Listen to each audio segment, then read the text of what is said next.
Zainab MSI selaku instruktur grup 5 Sultan Hasanuddin yang telah membimbing kami selama ini. Dan tentu saja teman-teman sekalian, para peserta tiga guru mengajar untuk Nusantara. Saya perkenalkan pada pagi hari ini yang menjadi host yaitu saya sendiri, Wiwin Darmanti dari SMK Negeri 2 Boyolangu, Tulungagung, Jawa Timur. Kemudian untuk presenter adalah Ibu Yayu Sakti dari SMK Negeri 2 Boyolangu, Tulungagung, Jawa Timur.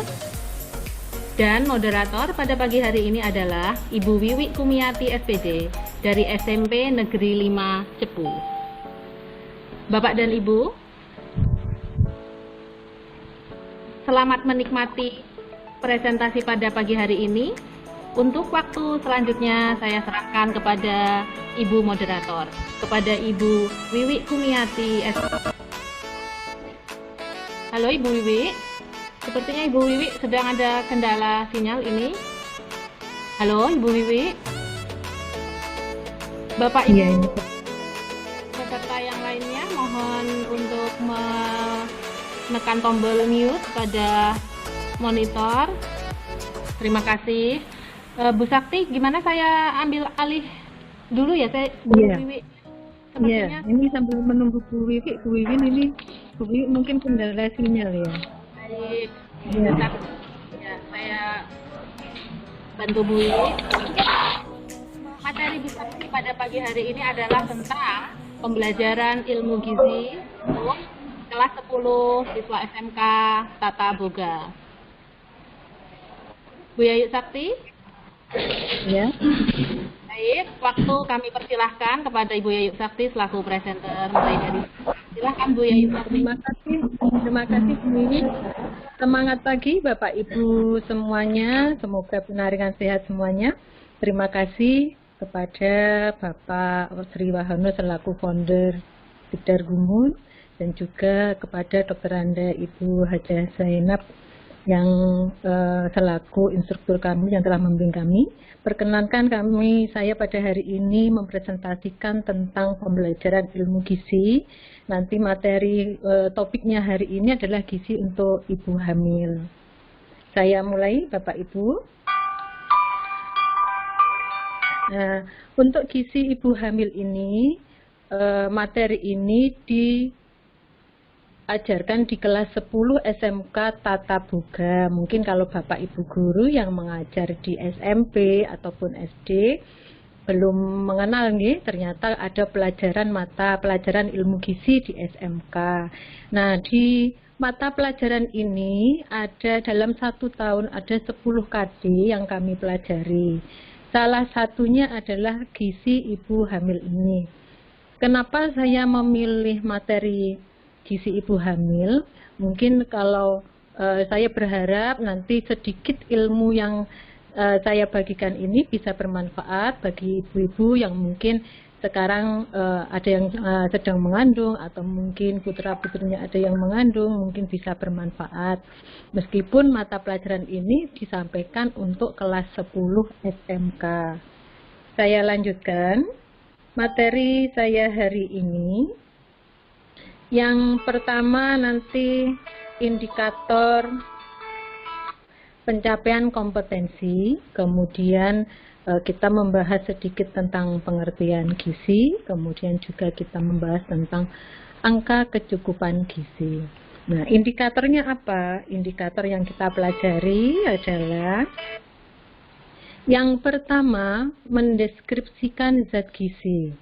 Yang kedua, mengidentifikasi angka kecukupan gizi ibu hamil. Pengertian gizi. Nah, untuk pengertian gizi ada 2 sumber yang saya ambil, yaitu menurut Samsudin dan juga menurut Suharjo. Gizi menurut Samsudin adalah zat makanan pokok yang diperlukan dalam proses pertumbuhan bagi kesehatan tubuh. Sedangkan menurut Suharjo, Gizi adalah suatu proses dari organisme dalam menggunakan bahan makanan melalui proses pencernaan, penyerapan, transportasi, penyimpanan, metabolisme, dan pembuangan untuk pemeliharaan hidup, pertumbuhan, fungsi organ tubuh, dan produksi energi. Jadi secara sederhana, gizi itu merupakan zat makanan yang kita konsumsi yang berfungsi untuk kepentingan pertumbuhan dan proses kembang tubuh kita.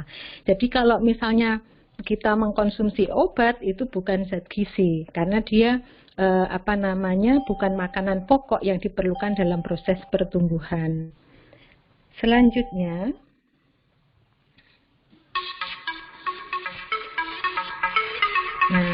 angka kecukupan gizi.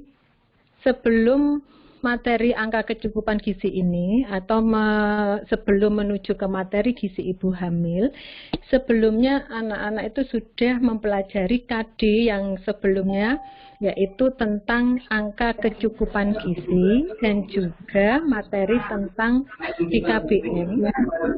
Ini sudah dimiliki oleh anak-anak.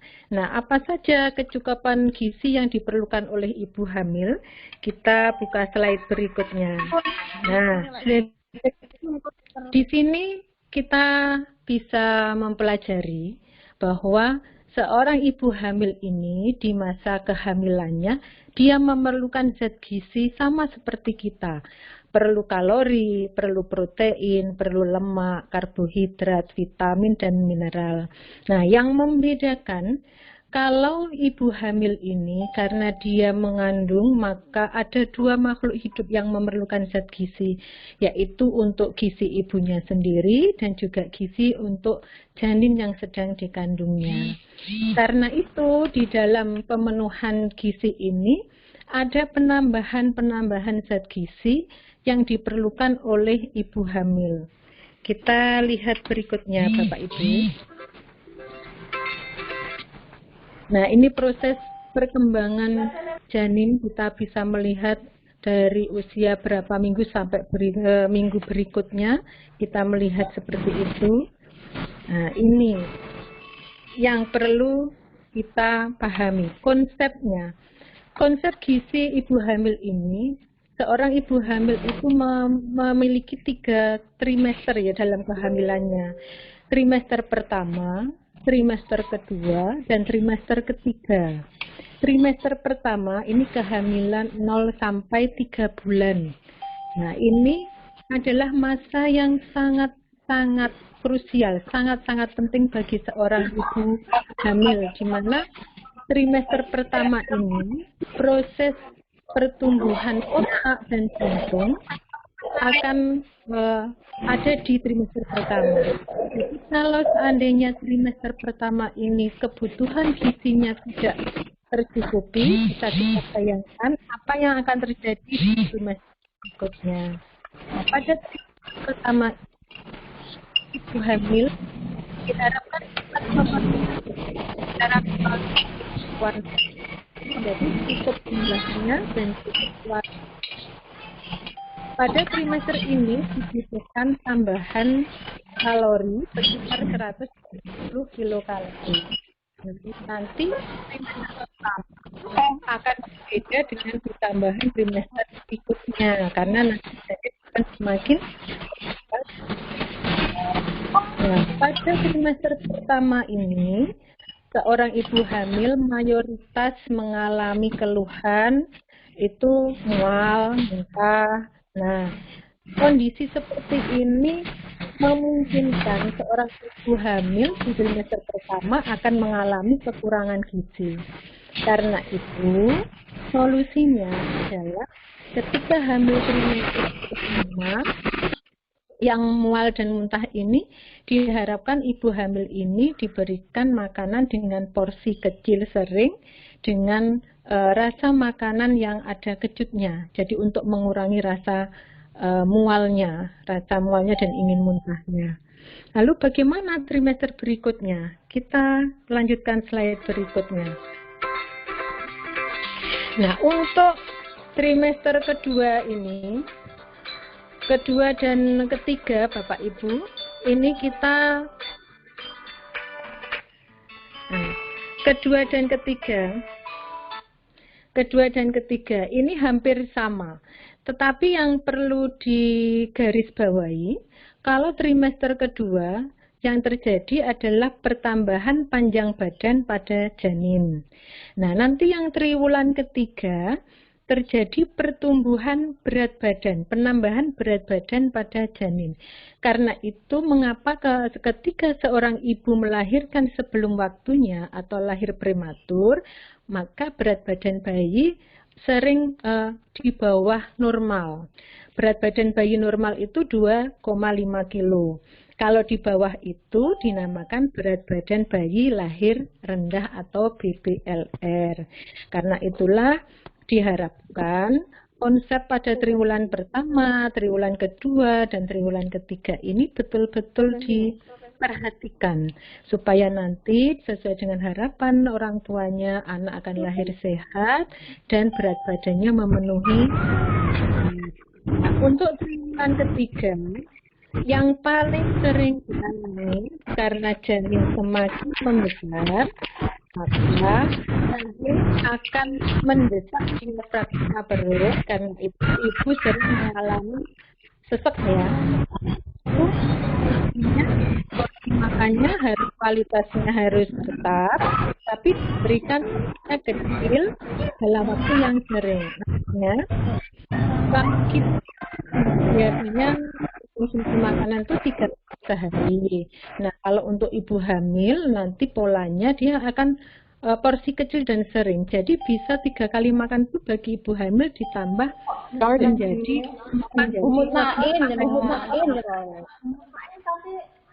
jadi makannya apa namanya sering untuk menghindari jadi gizinya tercukupi, kemudian jumlahnya juga tercukupi.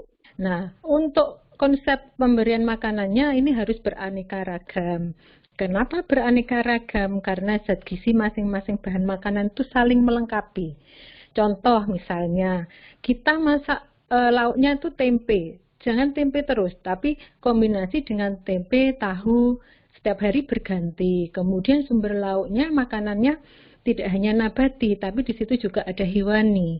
Jadi ada ikan, ada telur, ada ayam, itu kita kombinasi. Nah, konsep ini sekarang kalau mungkin dulu Bapak Ibu mengenal 4 sehat 5 sempurna ya. Kalau sekarang konsep gizi di Indonesia itu 13 pesan dasar gizi seimbang atau PUGS. Di sana polanya seimbang. Nah, seimbang ini apa maksudnya? Apa yang kita konsumsi seimbang dengan apa yang kita keluarkan. Artinya, ketika kita mengkonsumsi makanan yang banyak, maka kita pun perlu olahraga untuk menyeimbangkan zat gizi yang masuk dan zat gizi yang keluar. Kita lanjutkan Bapak Ibu. Nah, sebelum di soal, ini saya menambahkan materi kita kembangkan. Kalau tadi konsep gizi ibu hamil pada dasarnya seperti itu. Nah, bagaimana konsep dasar ini kita kembangkan menyikapi kondisi pandemi seperti ini? Seperti coronavirus ini adalah jenis virus. Nah, kalau dari luar pertahanan kita adalah cuci tangan, pakai masker, jaga jarak. Pertahanan kita dari dalam kita mengkonsumsi makanan yang seimbang. Jadi prinsipnya semua seimbang. Seimbang karbohidratnya, lemaknya, proteinnya, apalagi kondisi ibu hamil. Nah, ini benar-benar mungkin Bapak dan Ibu yang sekarang sedang mengandung, atau mungkin Bapak-Bapak yang sedang mengandung. Nah, ini zat gizinya perlu sekali diperhatikan, terutama apa? Pasukannya kita dari dalam untuk menghalau virus ini apa? Yaitu zat gizi yang untuk pertumbuhannya protein. Kemudian juga diperhatikan mineral dan vitamin. Mineral dan vitamin ini diperlukan kecil, tapi sangat-sangat penting. Tidak ada ini kita ibaratnya vitamin dan mineral ini ibaratnya di dunia kita itu sebagai Pak Polisi, pengatur lalu lintasnya.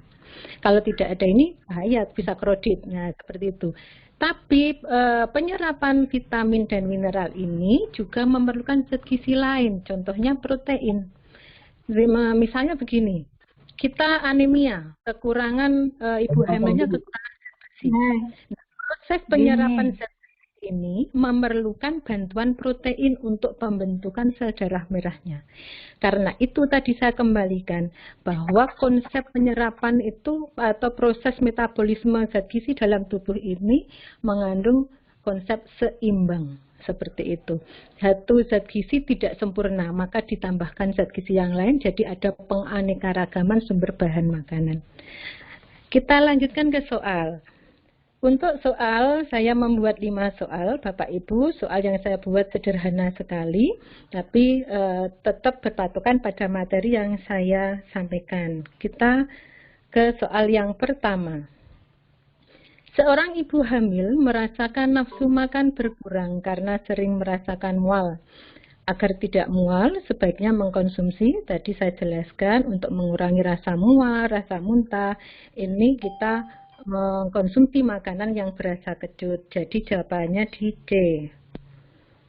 Nah, kita lanjut ke soal nomor 2. Penambahan makanan pada ibu hamil secara kualitas dan kuantitas terjadi pada usia kehamilan trimester pertama. Trimester pertama tadi 0 sampai 3 bulan. Jadi ini yang masuk adalah soalnya jawaban A. Nah, kita lanjut ke soal nomor 3.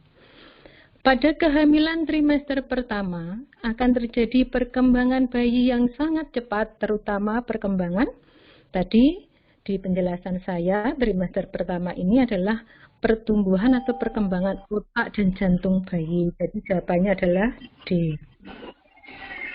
Soal nomor 4. Melihat perubahan fisik dan fisiologis ibu hamil, maka pola makan ibu hamil yang tepat adalah porsi kecil dan sering. Ini E.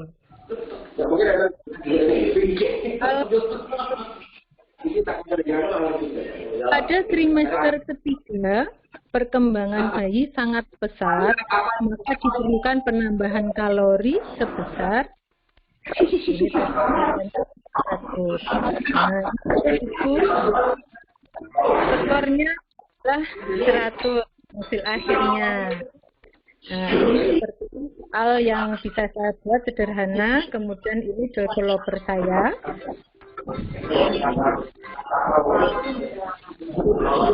Ini developer saya yang bagian kanan ini adalah tempat saya bertugas Bapak Ibu. Sekolah saya SMP 2 Boyolangu, Tulungagung. Presentasi dari saya. Mohon maaf jika ada kekurangan selama saya menyampaikan informasi. Waktu dan tempat saya kembalikan ke Bu Wiwin Darmanti. Mungkin Bu Wiwin sudah bergabung atau belum. Bu Wiwin, monggo, terima kasih. Assalamualaikum. Waalaikumsalam, Bu. Bu Wiwin. Bu Wiwin. Iya, saya baru bisa. Ya, terima kasih kepada Bu Yayu yang telah memberikan materi yang luar biasa, Bu ya. Tentang gizi ibu hamil. Bapak Ibu guru beserta Dikder Nusantara yang hebat ini ya Bu ya. Demikian tadi presentasi dari Ibu Yayu yang memberikan materi tentang gizi ibu hamil. Kalau boleh saya simpulkan, pada masa pandemi ini kita akan mengamati dari sisi kesehatan. Tahap yang pertama yaitu bulan pertama itu penting sekali Bapak Ibu untuk pembentukan otak dan jantung. Kemudian untuk trimester kedua juga penting sekali, di mana gizi ibu hamil digunakan untuk mempunyai tujuan pada panjang badan bayi.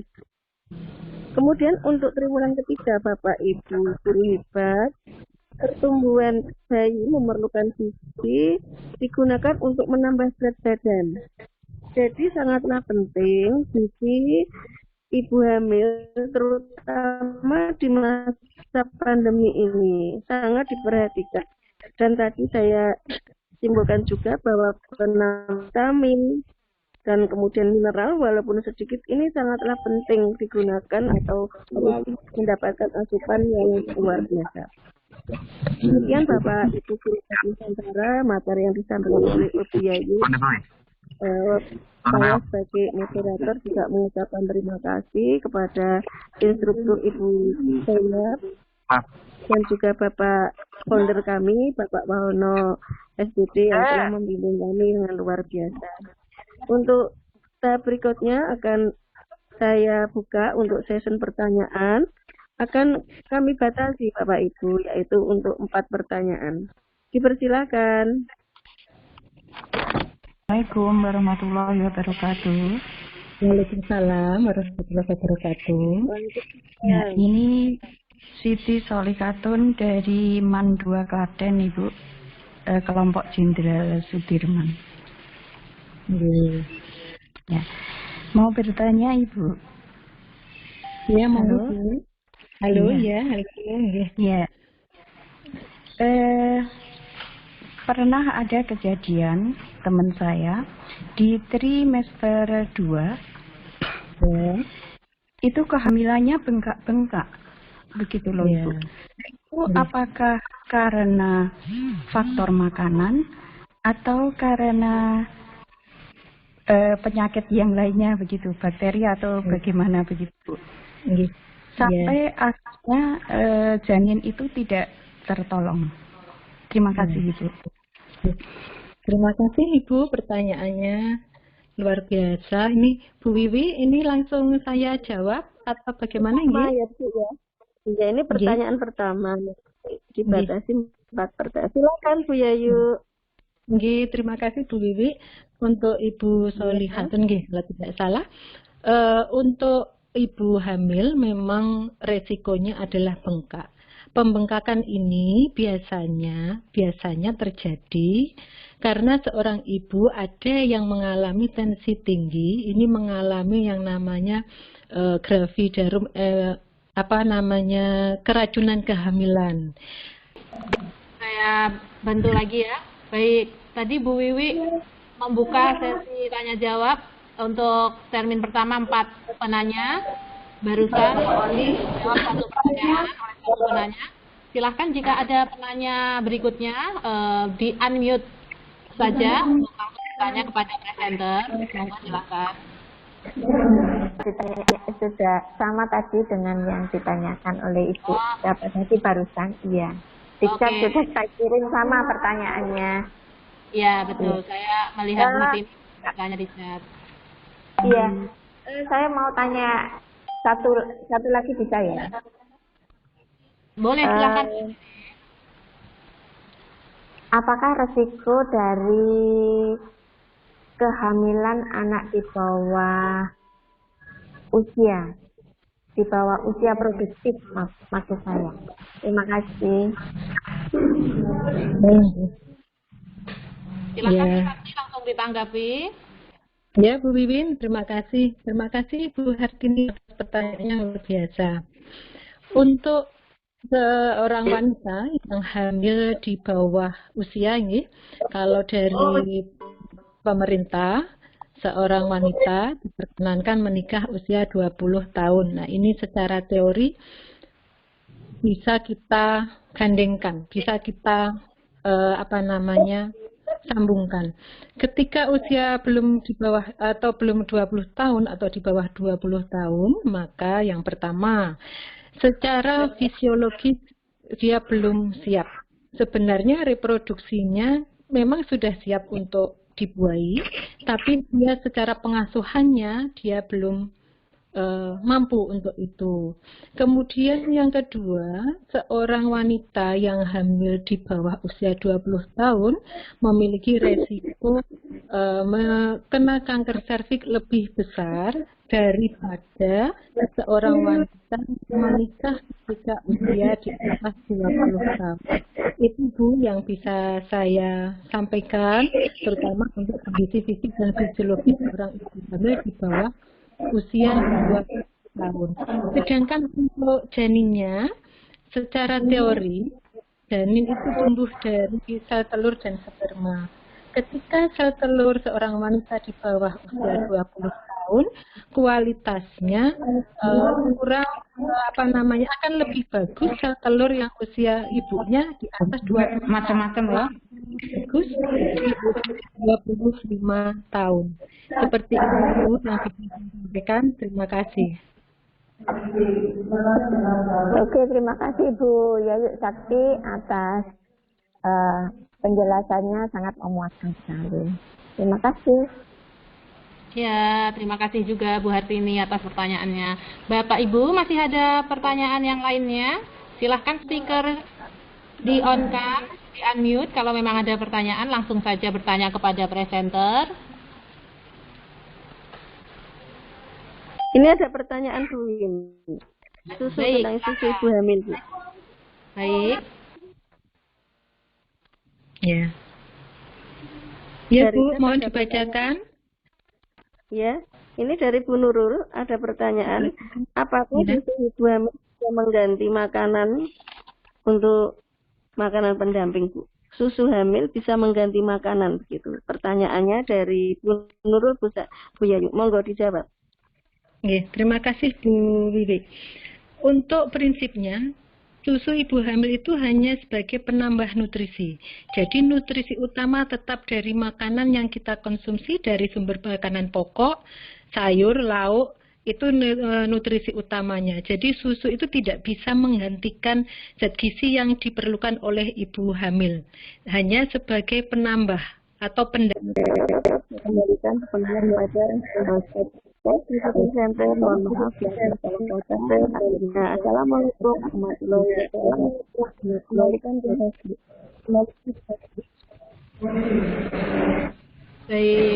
Baik. Meskipun saya tidak bisa mendengar, silakan saksi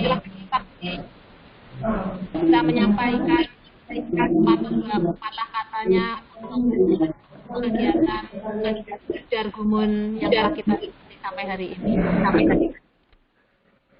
Ya, Bu Wiwin, terima kasih. Ini Bu Wiwin, Bu Wiwin. Kepada yang terhormat, yang harus mohon maaf atas semua kredit yang terjadi pada Vikon hari ini. Kalau ada yang salah dan kurang jelas, saya menyampaikan mohon maafnya karena waktu saya kembalikan kepada Bu Wiwi selaku host. Terima kasih.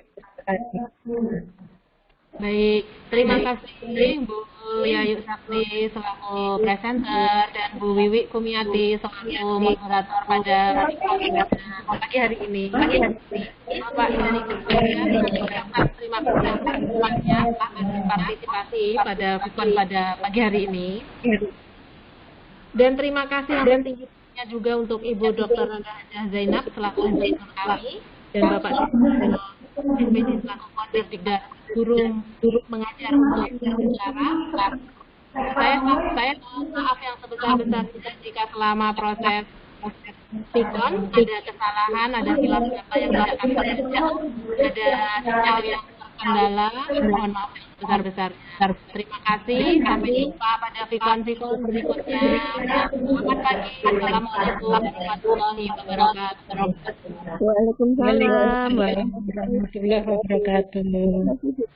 Terima kasih Bu Yayu.